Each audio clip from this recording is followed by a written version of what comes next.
What if the warmest smile on television was hiding one of the most tightly controlled empires in entertainment history? For nearly 3 decades, Lawrence Welk welcomed millions of viewers into their living rooms with a soft voice, a gentle laugh, and a promise of wholesome entertainment. To audiences, he felt safe, predictable in the best way. A man who stood in sharp contrast to the chaos of a rapidly changing world. Week after week, families gathered around their televisions, trusting that what they would see would be clean, joyful, and untouched by controversy. But behind that carefully crafted image existed a different reality, one built on discipline, structure, and an unwavering commitment to control. So let's pause and consider something. How far would you go to protect perfection, if your entire empire depended on it? The illusion of effortless success. At its peak, the Lawrence Welk Show was a cultural phenomenon. More than 30 million viewers tuned in every week, making it one of the most successful programs of its time. The performers, singers, dancers, musicians, weren't just entertainers. They were symbols of comfort. Familiar faces who felt like part of the family. But behind the scenes, that sense of warmth came at a cost. Despite the show's enormous success, performers were paid only the union minimum. No matter how popular they became, no matter how essential they were to the program, their pay remained tightly controlled. There were no major raises, no performance bonuses, no long-term security. It wasn't an oversight, it was a policy. Welk believed in consistency, not exception. Take the Lennon sisters. They joined the show as young teenagers, their harmonies quickly capturing the hearts of millions. Their fame skyrocketed, and soon they became one of the most recognizable acts in America. Yet, for years, they earned just over $100 a week, split between all of them. Imagine that for a moment. You're seen by millions. Your face is everywhere. Your voice is instantly recognizable. But your paycheck barely reflects your success. When they eventually asked for better compensation, the answer was simple: no. Welk believed that fame itself was the reward. Now ask yourself, is exposure enough when it doesn't translate into fair value? While his performers lived modestly, Welk quietly built a financial empire. He owned publishing rights to thousands of songs, controlled multiple business ventures, and invested heavily in real estate. Over time, his wealth grew into a fortune estimated at $150 million. The contrast was striking. On one side, smiling performers earning just enough to get by. On the other, a man building generational wealth behind the scenes. Was this smart business, or an imbalance of power? The rules behind the smile. The show's success wasn't accidental. It was engineered. Every detail mattered, every outfit, every lyric, every movement on stage. Welk had a vision. His show would represent a version of America that was clean, respectful, and untouched by controversy. And he enforced that vision with absolute precision. One of the most telling stories involves Alice Lawn, known as the Champagne Lady. She was everything the audience loved: elegant, confident, and full of personality. Her performances stood out, and she quickly became a fan favorite. But in Welk's world, even the smallest deviation from the standard could have consequences. During one performance, she sat down and crossed her legs, briefly revealing her knee. That was enough. To modern audiences, it sounds almost absurd. But at the time, Welk believed it crossed a line. The image of the show had to remain flawless, and in his eyes, this moment disrupted that perfection. She was dismissed. No warning. No second chance. Just like that, her career on the show was over. Viewers were shocked. Letters flooded in. Fans demanded her return, unable to understand how something so minor could lead to such a drastic decision. Eventually, Welk offered her the opportunity to come back. She declined. The damage had already been done. So here's something to think about. When perfection becomes the standard, does humanity get pushed aside? Fame and its dark shadows. Behind the bright lights and cheerful music, there were moments of real darkness, events that shattered the illusion of safety the show had created. The Lennon sisters, beloved for their innocence and charm, experienced this in the most devastating way imaginable. As their fame grew, so did the attention they received. Most of it was harmless: admiring fans, supportive letters, and public praise. But not all attention is positive. One man became dangerously obsessed. He believed he was destined to marry one of the sisters. In his mind, this wasn't a fantasy, it was reality. And he came to see their father as an obstacle standing in his way. The family received warnings. Letters that hinted at something disturbing. But in an era before modern security measures, it was difficult to fully grasp the threat. Then, in 1969, the unthinkable happened. Their father was murdered in broad daylight. The tragedy sent shockwaves through the family, the show, and the entire nation. Suddenly, the safe, cheerful world of the Lawrence Welk Show felt fragile. The sisters' lives were changed forever. Security was increased. Awareness grew. But the innocence that once defined the show was gone. And it raises a question that still feels relevant today. When fame brings you into the spotlight, does it also expose you to dangers you can't control? Even Welk himself reportedly felt a deep sense of responsibility. The show had brought these young performers into the public eye, but no one had fully understood the risks that came with that level of visibility. Control beyond the stage. For Welk, the show wasn't just a production, it was a way of life. He didn't simply direct performances. He influenced personal decisions. As a deeply religious man, he believed his cast should reflect his values both on and off the stage. This meant strict expectations around behavior, appearance, and even relationships. Pregnancy, for example, was considered something that could disrupt the show's image. Instead of acknowledging it openly, it was hidden. Female performers would stand behind props, hold objects, or be positioned carefully to conceal their condition. The goal was simple: maintain the illusion. Off-stage, the rules continued. Some performers later recalled feeling as though their lives were being monitored. Where they went, what they wore, who they spent time with, it all seemed to matter. In one case, a musician was let go simply for planning to remarry after a divorce. The decision didn't align with Welk's personal beliefs, and that was enough. He saw himself as a protector of values, a guardian of a certain image. But here's the question. At what point does guidance cross the line into control? And when it does, who gets to decide what's right? A complicated legacy. Despite the strict rules and controversies, Welk wasn't without moments of courage. In 1964, during a time of deep racial division in America, he hired Arthur Duncan, an incredibly talented African-American tap dancer. It was a bold decision, one that came with immediate backlash. Some television stations in the South threatened to stop airing the show entirely. The pressure was real, and the potential financial consequences were significant. But Welk didn't back down. Duncan remained on the show for nearly 2 decades, becoming a respected and admired performer. Yet, even this progress came with limitations. He was often kept separate in performances, rarely included in group numbers alongside white performers. It reflected the reality of the time, a step forward, but not full equality. Still, his presence mattered. It challenged norms. It opened doors. And it forces us to ask, can someone be both progressive and restrictive at the same time? The man behind the curtain. So who was Lawrence Welk, really? To some, he was a visionary. A man who built an empire from nothing, creating a show that brought joy to millions. To others, he was controlling.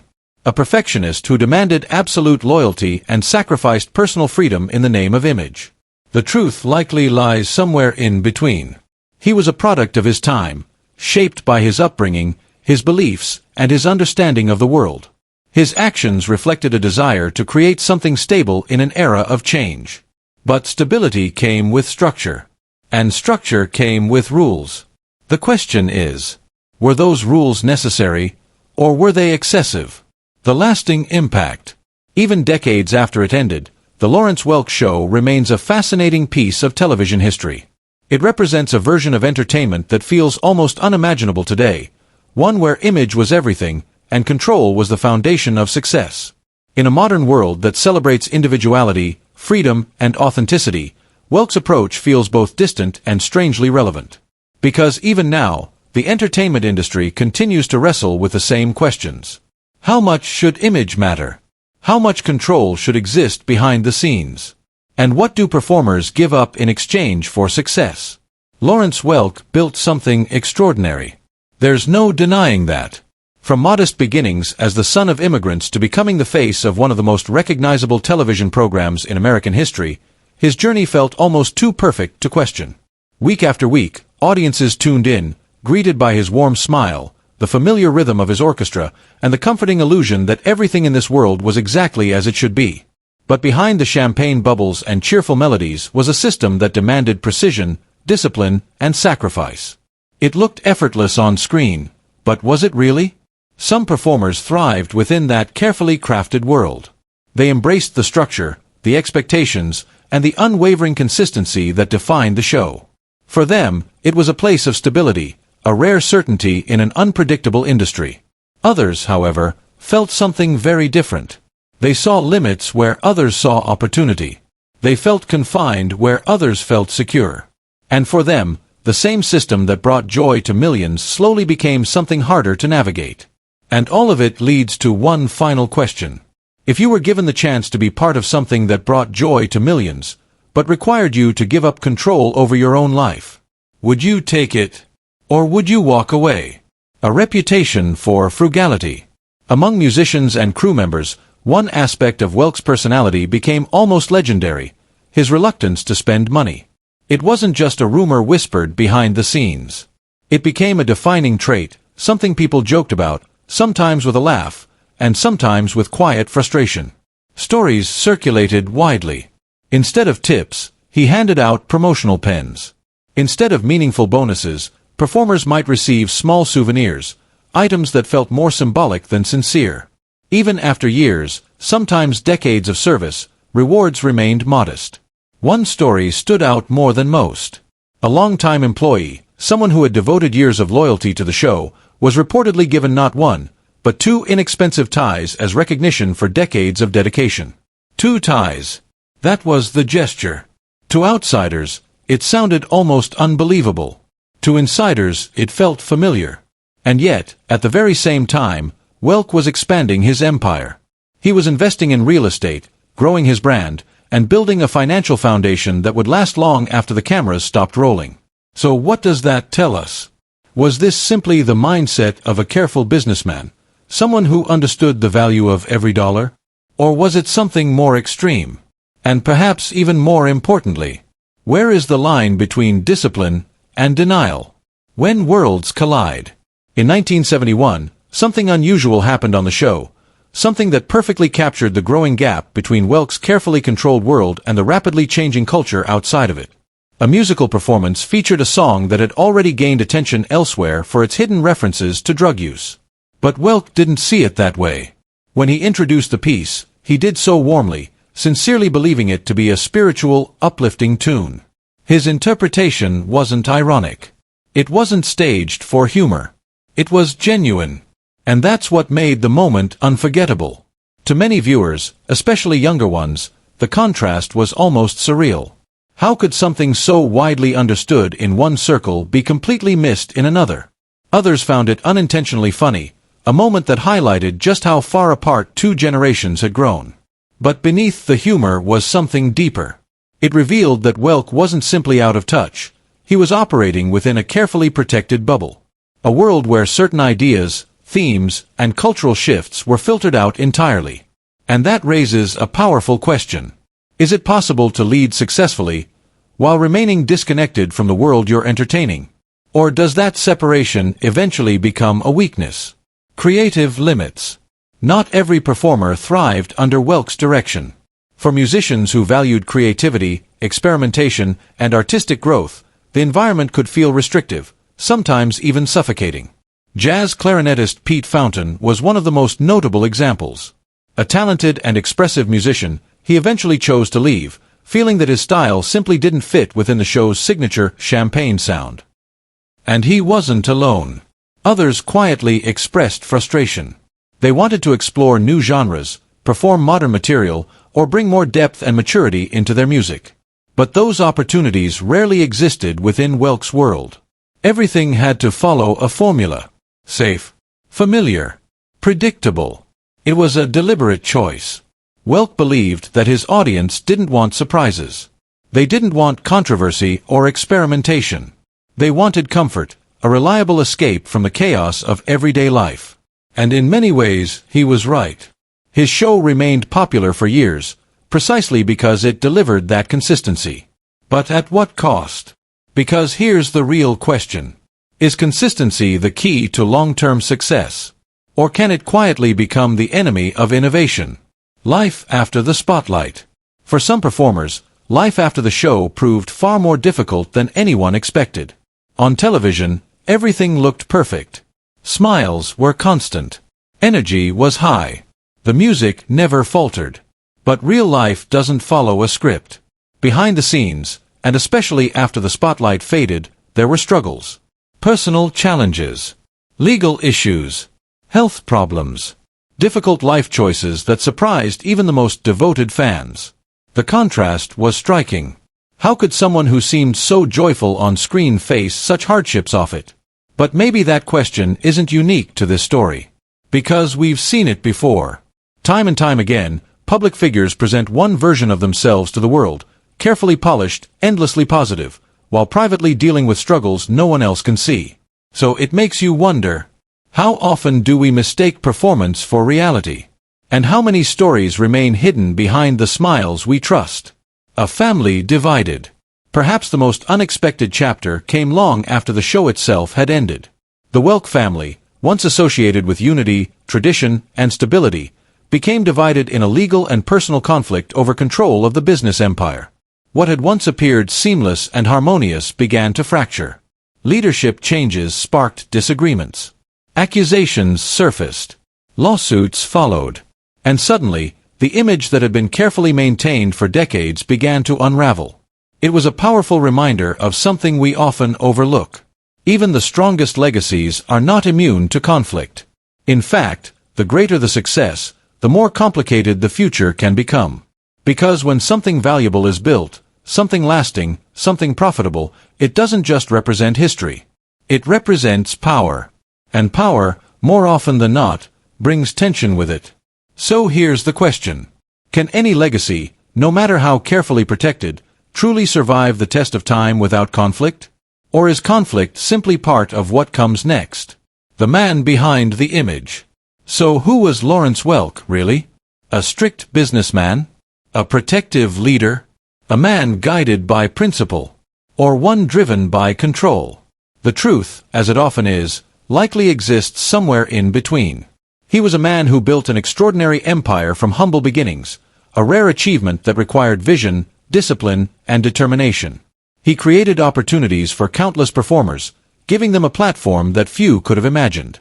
But at the same time, his methods often limited the very people who helped him succeed. He maintained high standards, but those standards came with expectations that not everyone could meet comfortably. He offered stability, but required conformity in return. And perhaps that's the real story. Not simply one of success, but of balance. Between control and freedom. Between image and reality.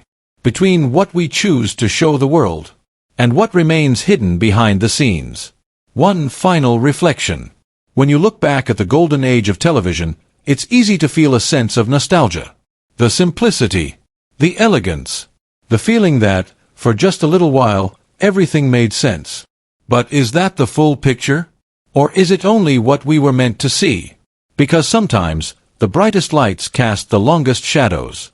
And maybe the real story isn't just about what was created, but about what it took to create it. So let me leave you with this. If you had the chance to step into that world, to be part of something admired, respected, and remembered, but only at the cost of your independence, would you still say yes? Or would you choose a different path entirely?